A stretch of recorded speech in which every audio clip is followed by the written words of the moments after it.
Look, I need to tell you about the time I became a corporate legend for doing something that took me approximately 7 seconds to learn on YouTube. But before we get there, you need to understand something about workplace dynamics.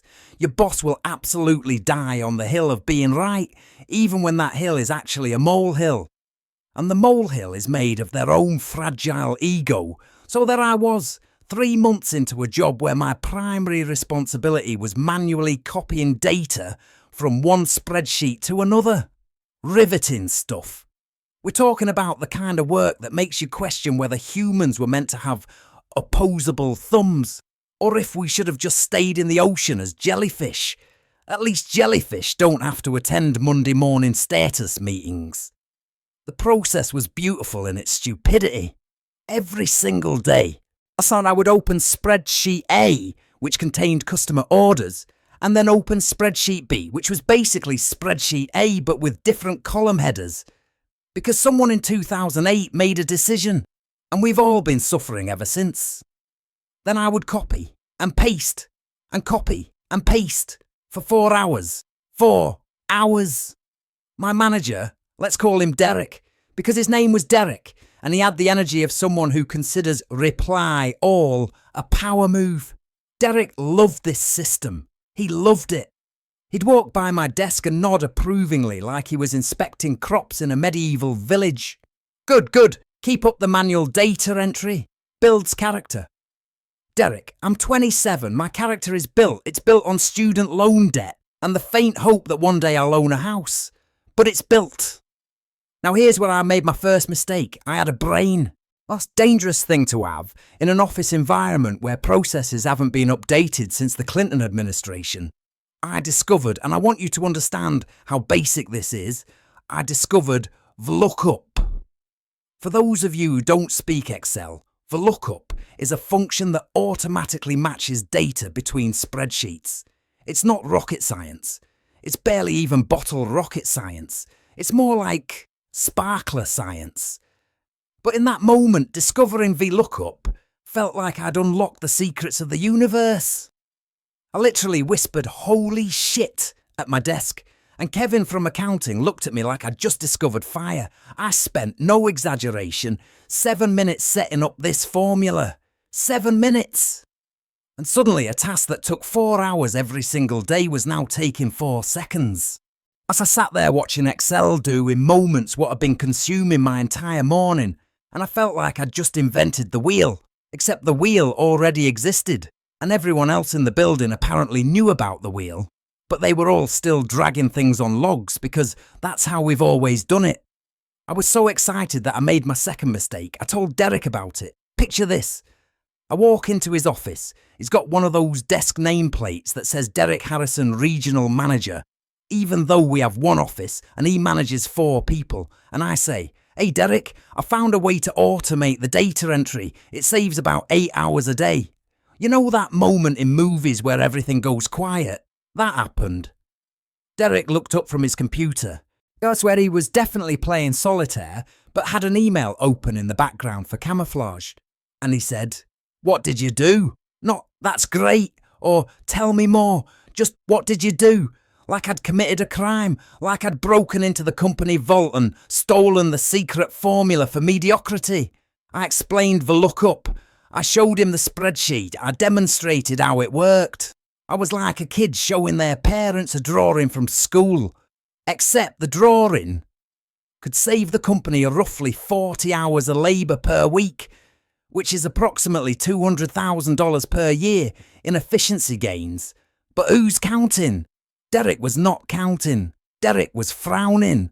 As he leaned back in his chair. You know that power move where managers lean back and clasp their hands like they're about to deliver the wisdom of the ages? And he said, "That seems complicated." Complicated? The man who makes us fill out 3 separate forms to request a stapler said that a single Excel formula was complicated. "Derek," I said, maintaining the exact level of patience that doesn't get you fired but does get you a reputation. "It's one formula. I can teach it to you in 5 minutes. He waved his hand dismissively, which is manager speak for, "I've already decided you're wrong, but I'm going to let you believe you have agency in this conversation for another 30 seconds. The manual process works fine, he said. Why fix what isn't broken? Why fix what isn't broken? Why fix what isn't broken? Derek! Oh, the system is so broken that if systems could file for disability benefits, ours would qualify. The system is broken like a Kit Kat bar, except instead of chocolate, it's just 4 hours of my life disappearing into the void every single day. But I didn't say that. Instead, I said, sure, Derek, just thought I'd mention it. He nodded, satisfied that he'd maintained the natural order of workplace hierarchy where good ideas go to die. Keep up the good work with the manual entry, he said. I like that I can see you're busy. And there it was. The truth bomb that explains roughly 67% of office inefficiency. Derek didn't want me to save time because then I wouldn't look busy. Never mind that I could use those 8 hours to do literally anything else productive. Derek needed to see me suffering at my desk, clicking and typing, because that's what work looked like to him. So I went back to my desk, closed my beautiful automated spreadsheet, and resumed copying and pasting like a medieval monk transcribing manuscripts, except monks got to go to heaven, and I just got to go to the break room where someone had microwaved fish again. This went on for 2 weeks. 2 weeks of me manually doing what a computer could do automatically, watching my soul slowly leak out of my body, one cell at a time. I started having dreams about spreadsheets. Not even interesting dreams, just copying data. My subconscious couldn't even be bothered to make it symbolic. Then came the incident. Derek went on vacation. Just fucked off to Cancun for a week because apparently regional managers of 4-person teams need to recharge from the exhausting work of saying no to efficiency improvements. And here's the thing about Derek. He didn't tell anyone he was leaving until the day before. Just sent out an email at 4:47 p.m. on a Friday that said, I'll be out next week, handle things, de-handle things, handle things. Derek, you manage 4 people and a printer that only works if you threaten it. What things? But Monday morning arrives, and with it arrives a problem, a big problem. The kind of problem that makes you understand why some ancient civilizations just gave up and moved to a different area rather than deal with their issues. The company got a massive order, like this could make our entire quarter massive. And this order needed to be processed immediately, which meant someone had to transfer approximately 12,000 rows of data between spreadsheets. 12,000 rows. The CEO, who normally exists in such a high realm of corporate structure that I'd only seen him twice, both times from a distance like spotting a rare bird, the CEO himself came down to our floor. This had never happened. We didn't even know we knew our floor existed. We thought we were just a tax write-off. Where's Derek? He asked. Cancun, I said, which in retrospect might have been too honest. The CEO's eye twitched. And this order needs to be processed by end of business today. Who handles the data transfer? Everyone looked at me. I looked at the clock. It was 9 a.m. With the manual method, processing 12,000 rows would take... I did the math. That's approximately 32 hours. We had 8 hours. The math was not mathing. I can do it, I said, which was either brave or stupid. And in workplace scenarios, those two things are basically the same. Make it happen, the CEO said, and walked away, probably to go fire Derek telepathically from across international waters. I went to my desk, opened Spreadsheet A, looked at 12,000 rows of data, looked at Spreadsheet B, looked at my hands, which were already cramping preemptively, and then I thought, fuck it. I opened my secret automated spreadsheet, the one Derek had called complicated. I updated the formula to handle the new data. I clicked one button and I watched Excel process 12,000 rows in approximately 45 seconds. 45 seconds. I sat there, stunned. It was like watching a microwave heat up leftovers, but instead of leftovers, it was my entire career trajectory. I checked the output 3 times to make sure it worked. It was perfect. Every single row, perfectly matched, perfectly formatted, ready to go. I sent it to the CEO at 9:17 a.m. At 9:19 a.m, my phone rang. It was the CEO. I'd never gotten a call from the CEO. I didn't even know he had my number. I answered with the confidence of someone who'd either just saved the company or was about to get fired for witchcraft. "How did you do that?" he asked. I explained VLOOKUP again, but this time instead of Derek's dismissive frown, I got silence, good silence. The kind of silence that comes before someone says something that changes your life. "You just saved us 8 hours of processing time on a critical order," the CEO said. "Why weren't we doing this before?" "I tried to implement it," I said carefully, not wanting to throw Derek under the bus he'd driven himself under. "But the manual process was preferred."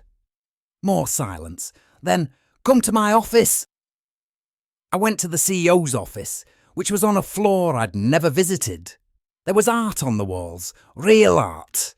Not motivational posters with eagles. I sat down, and the CEO looked at me like I was a puzzle he was trying to solve. "Show me everything you've automated," he said. So I did.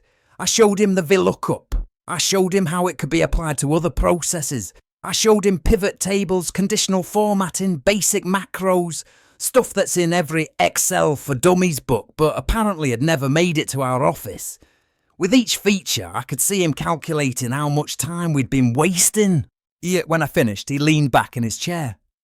"Derek comes back Friday," he said. "When he does, you're going to train the entire department on these tools, and you're getting Derek's job." "I'm sorry, what?" "I'm promoting you to regional manager," he said. "Derek is being moved to a role where his enthusiasm for traditional methods will be more appreciated. I'm thinking file room organisation."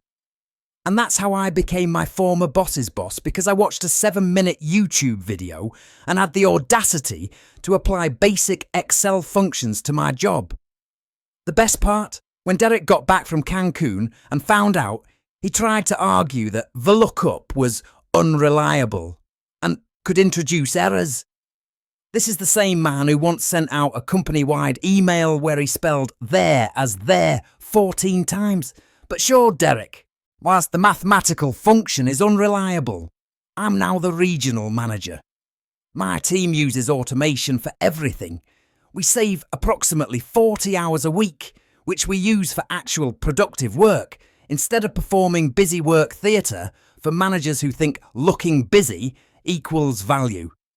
And Derek is in the file room, alphabetizing documents by hand, because that's how it's always been done. Sometimes I walk past and wave. He doesn't wave back, but that's okay. I'm too busy automating his legacy into obsolescence to care. The moral of the story? There is no moral. This is just what happens when you combine basic computer literacy with a workplace that's been running on tradition and vibe since the late 90s. Now, if you'll excuse me, why don't I have a meeting where I'm going to suggest we use Google Sheets so people can collaborate in real time instead of emailing 47 versions of the same file with names like final_V, 3_you say_this_1.xlsx. Wish me luck.